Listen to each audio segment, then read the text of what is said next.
Нашата екипа, поточно нашата колешка од спортската редакција Јана е во Хернинг, Данска. Денеска македонската ракометна репрезентација ќе игра против Романија од 18 часот во рамки на актуелното европско првенство, а во следните минути токму нашата Јана ќе ви понуди еден интересен краток разговор со поранешниот македонски репрезентативец Филип Лазаров. Меѓу другото ќе ви ја споделиме и атмосферата токму од таму. Во овој момент, ја? Да.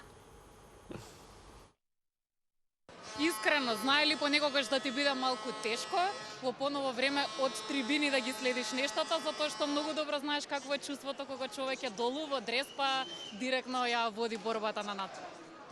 Воопшто не, уште кога бев доле во дрес, се замислов еден ден дека ќе бидам горе во трибини и е многу поопуштено, бидејќи доле во дрес и под стрес цело време и носиш голема одговорност, а сега вака од трибини единствена задача ти е да навиваш и да пожелиш среќа максимална на ракометарите и тоа е тоа, и да уживаш со другарите заедно.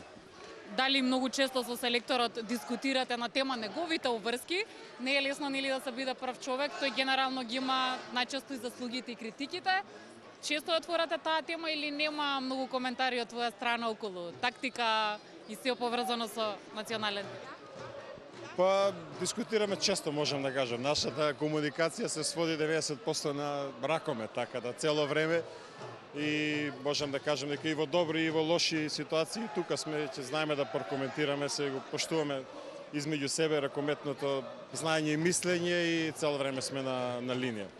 И само кратко оценка за нашиот тим, кој што ги гледаме настапите, ги знаеме противниците, но генерално вака твоето мислење и за атмосферата и за ракометниот капацитет во моментот.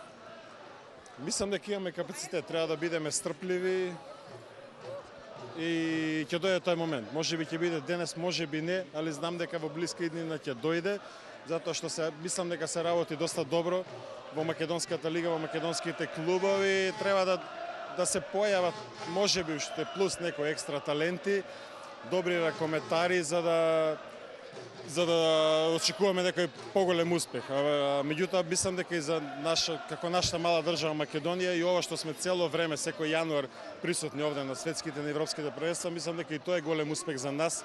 Еве гледаме каква е атмосферата тука, значи можеше и да не бидеме тука. Ние сме тука и треба да сме гордееме со тоа, а за нешто поголемо искрено сум оптимист дека ќе дојде. Можеби денес, можеби не, но меѓутоа во блиска иднина се надевам дека ќе дојде и тоа. Благодарам, драго ми е што токму овде ве гледам, дека сте овде да ја поддржите Македонија и се надеваме на победа. Благодарам и на вас.